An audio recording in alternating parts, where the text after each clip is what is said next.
Hello, you're watching All 24 News live from Algiers with me, Karim Zachary, and these are your headlines.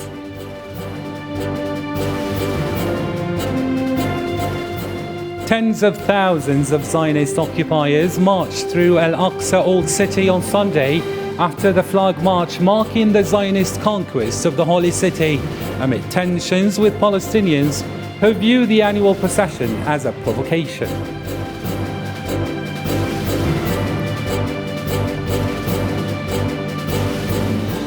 Chinese Foreign Minister Wang Yi gave a joint press conference with Fijian Prime Minister after co-chairing a virtual summit with top officials from 10 Pacific Island nations in Fijian capital, Suva.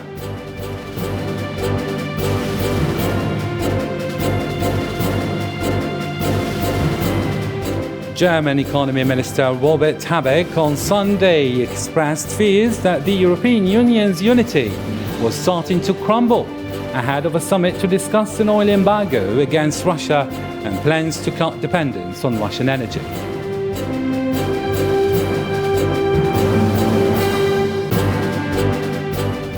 Colombia's heading to a runoff presidential election in June after leftist Gustavo Petro won the first round on Sunday.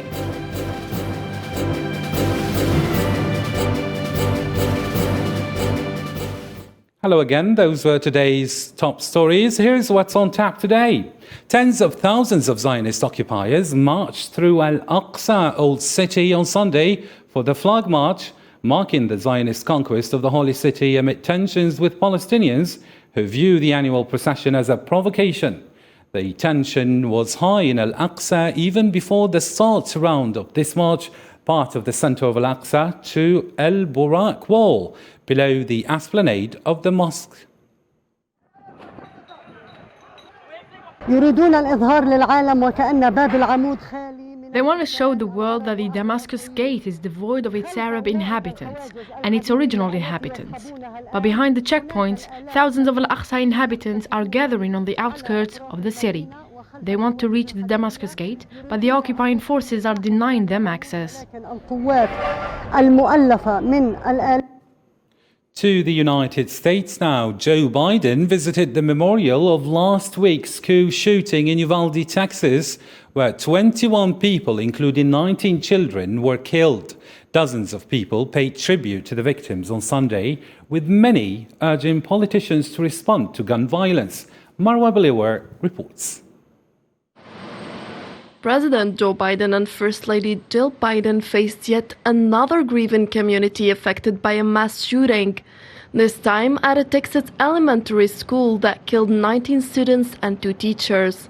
The Sunday visit to Uvalde, Texas was Biden's second trip in as many weeks to offer comfort to a devastated community impacted by the nation's seemingly relentless trend of gun violence. I think 18-year-olds shouldn't be able to buy any weapons. I think the assault weapons, I'm retired military, assault weapons are not for the public. Assault weapons are for the police department, the sheriff department, and all our policing that needs to get done, and the military. Otherwise, I disagree with having weapons of that kind. The U.S. president is trying to pass what he calls common sense gun control laws and toughen firearms regulations, especially on assault weapons in the wake of the shooting. But the U.S. Congress has been gridlocked on the issue for years. Before attending Mass at Sacred Heart Catholic Church, the Bidens visited the memorial outside Robb Elementary School, consisting of 21 white crosses for each shooting victim. Texas officials on Friday announced 911 calls from that day revealed that students and teachers pleaded for help, while a dozen officers were told by a police commander to wait in the hallway. The 80-year-old gunman was eventually killed by Border Patrol tactile officers more than an hour after the first calls for help. The Justice Department announced on Sunday that it will review the law enforcement response and make its findings public. Even though we're in Texas, I'm still for stricter gun laws. I think there needs to be background checks. I don't think it should be that easy for an 18-year-old kid to go into a Walmart and purchase a weapon. It's just my feelings on it. With less than 2 months until summer recess for Congress, there are plans to get a bipartisan bill to the floor about gun reform in the next 2 weeks. In our other topical news, Chinese Foreign Minister Wang Yi gave a joint press conference with Fijian Prime Minister after co-chairing a virtual summit with top officials from 10 Pacific Island nations in the Fijian capital Suva. Wang stated that China is not a newcomer to the region, but an old friend, and added that a document summarising positions and cooperation plans will be released. The China and Australia historically established in the region.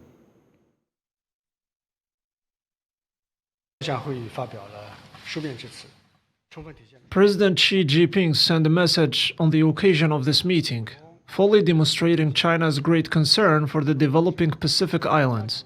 I had broad and deep conversations on strengthening cooperation between China and the Pacific Island countries, with the Prime Minister and my colleagues from the Pacific Islands. The meeting was a great success and demonstrates the common goal of China and the Pacific Island countries to promote our relations and our ties. 14 bodies have been found in the wreckage of a plane that crashed into the side of a mountain in Nepal with 22 people on board, the country's civil aviation authority said on Monday. 14 bodies have been recovered so far as the search continues for the others. The weather is very bad, but authorities said they were able to get a team to the crash site as no further flights were possible. More than 100 people are missing or confirmed dead in Brazil. The government said on Sunday a mudslide and major floods brought about by heavy rains ripped through several urban neighborhoods on the region of Recife in northeastern Brazil. Rescuers and volunteers are still searching for survivors and clear wreckages at Al Jardim Monteverde.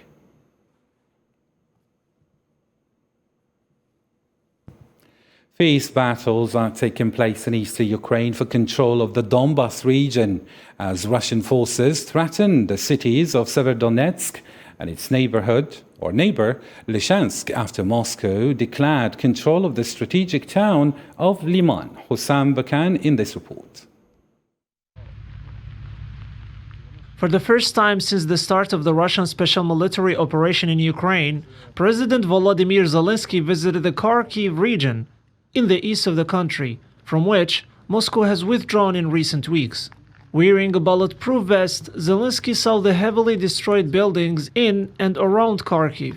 After the visit, President Zelensky fired the head of security services of the Kharkiv, who had not worked in the defense of the city since the start of the conflict, according to him. I came, I saw, and I fired the head of the security services of the region of Kharkiv because he had not worked in the defense of the city since the first days of the war. Zelensky also emphasized the importance of the liberation of the Donbas region, where Russian troops are gaining a lot of territory. The liberation of Severodonetsk and Donbass is a fundamental task for us. We are doing everything to prevent its full capture.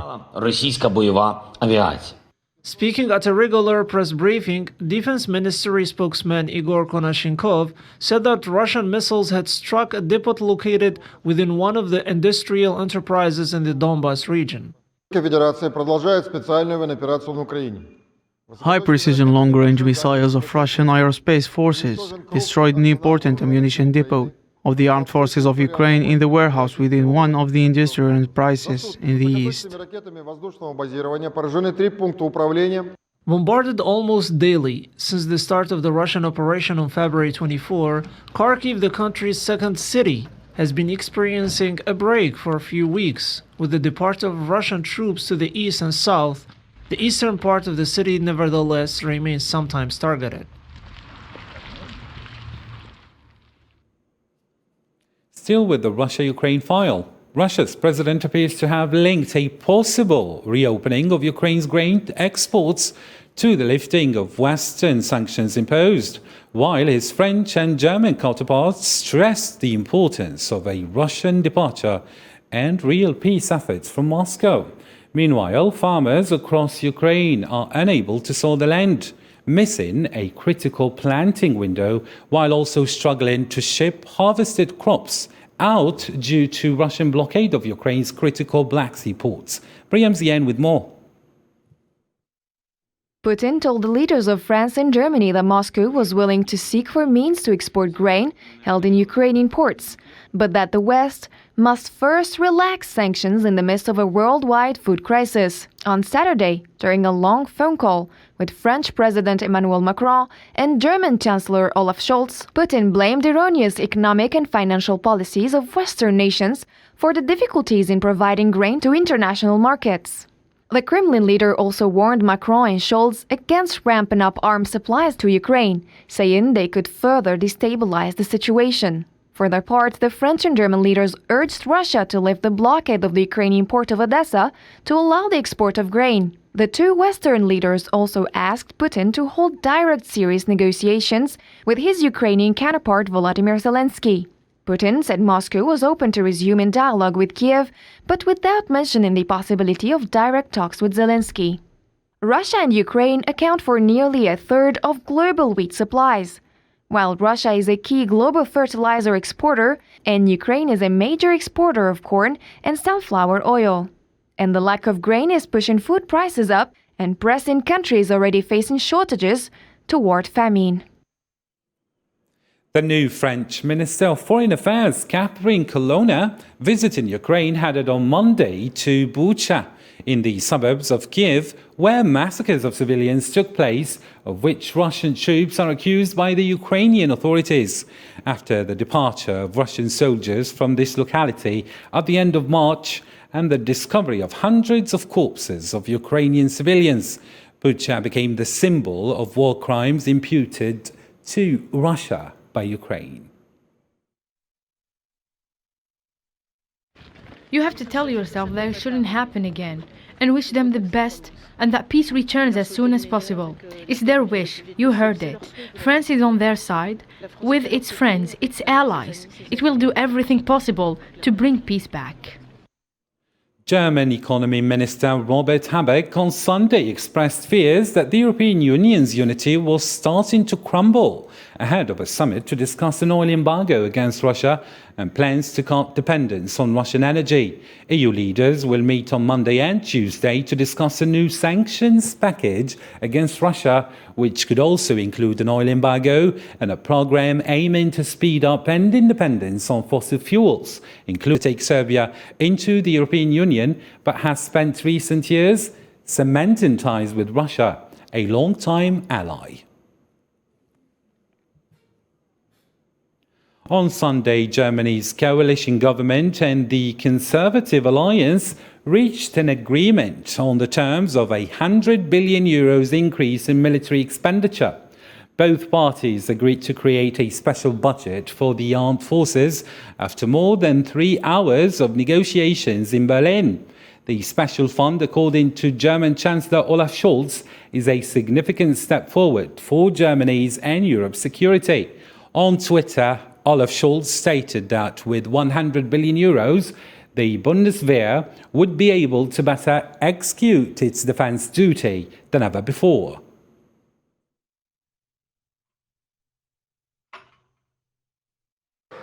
Unmittelbar nach dem Ausbruch des Krieges. This is a good day. Immediately after the outbreak of the war that Russia started against Ukraine, I announced in German Bundestag that we will spend more on defense and that we will launch a special fund for the army, a special fund of €100 billion, so that we are now able, together with this money and budget, to invest 2% of our economic output in defense in the coming years.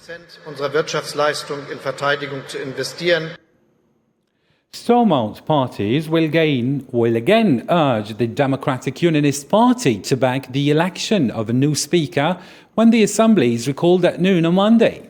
Sinn Fein proposed a recall last week, supported by Alliance and the Social Democratic and Labour Party. But a new speaker and the first and deputy first ministers cannot be installed without the DUP support.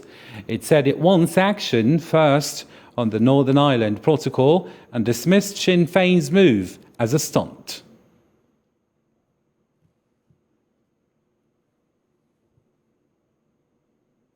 A hotel and guest houses in Rwanda are being prepared to accept asylum seekers who have entered the UK illegally.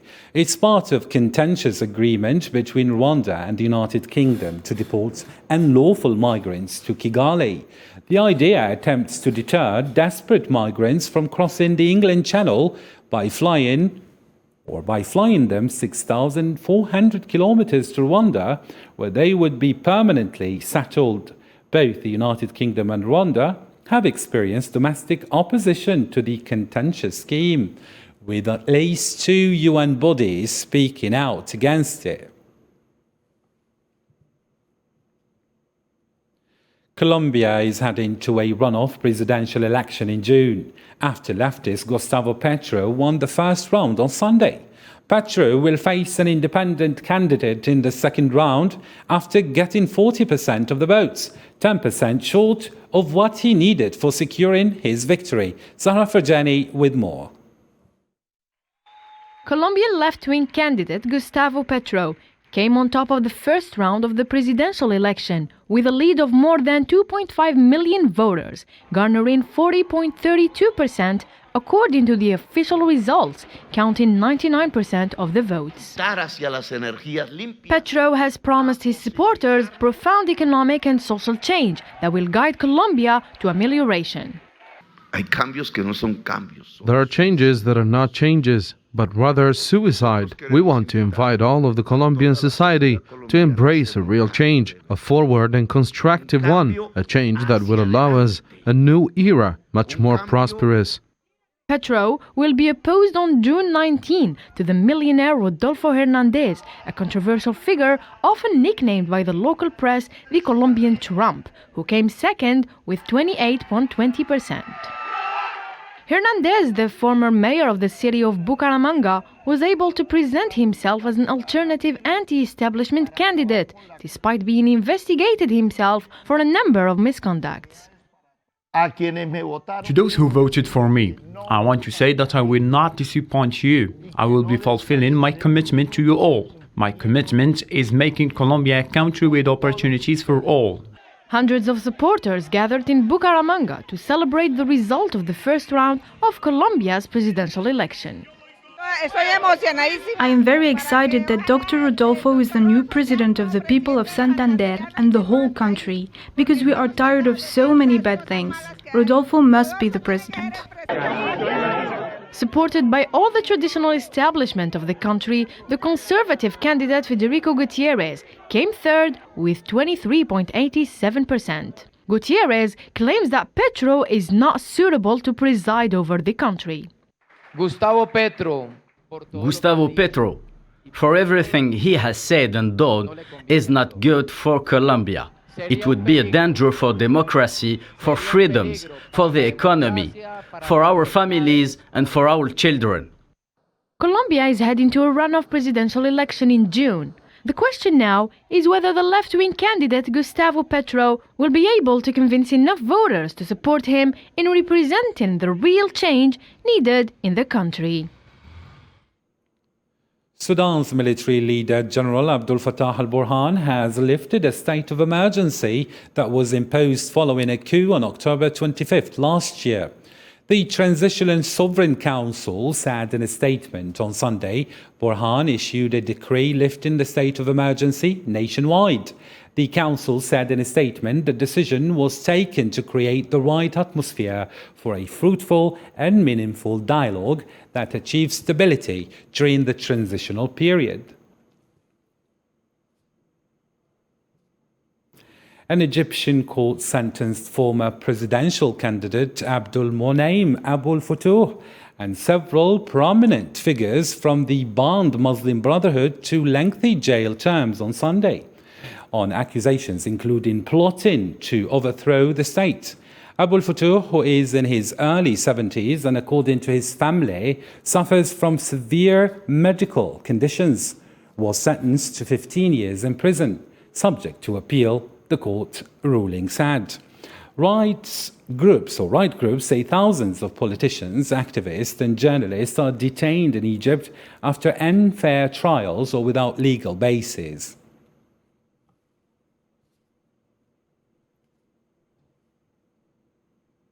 Conscience doesn't let us participate in an operation to deceive the Egyptian people and act like there are elections when there are none, that there is referendum where you get to choose between yes and yes. We will never participate in such a farce. Sri Lankan police tear-gassed thousands of students trying to storm President Gotabaya Rajapaksa's residence after weeks of protest demanding his resignation. Riot police used water cannons and then tear gas after protesters knocked down yellow metal barricades on a street leading to the presidential residence in Colombo. Sri Lanka, which has 22 million inhabitants, lacks dollars to finance the import of basic necessities. The unprecedented widespread shortages have sparked anger across the country.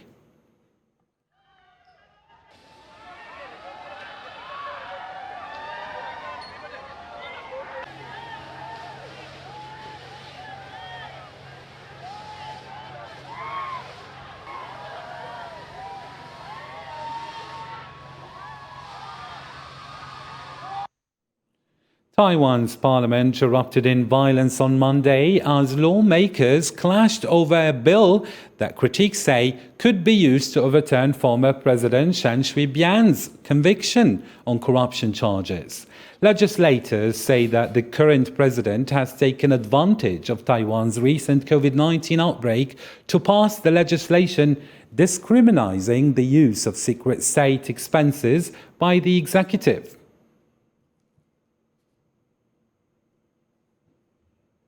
On Sunday, South Korea's National Assembly authorized an additional budget of 62 trillion won, that is the equivalent of $49.5 billion, to help businesses affected by pandemic-related restrictions.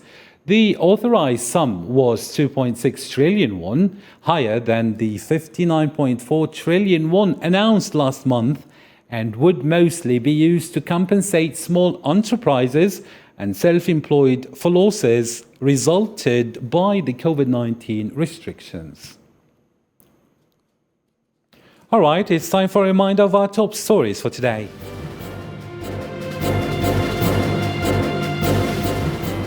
Tens of thousands of Zionist occupiers marched through AlAqsa Old City on Sunday for the flag march, marking the Zionist conquest of the Holy City amid tensions with Palestinians.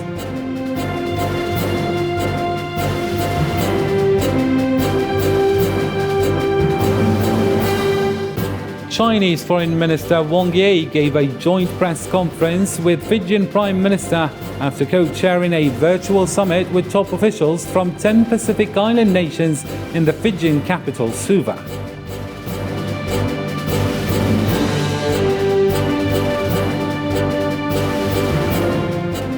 German Economy Minister Robert Habeck on Sunday expressed fears that the European Union's unity was starting to crumble ahead of a summit to discuss an oil embargo against Russia and plans to cut dependence on Russian energy.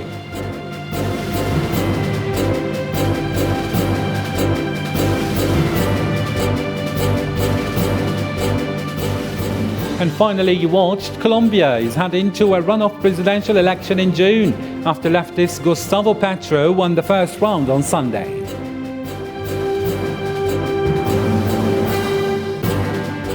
Well, that's it for our program for today. Thank you for watching. Bye-bye.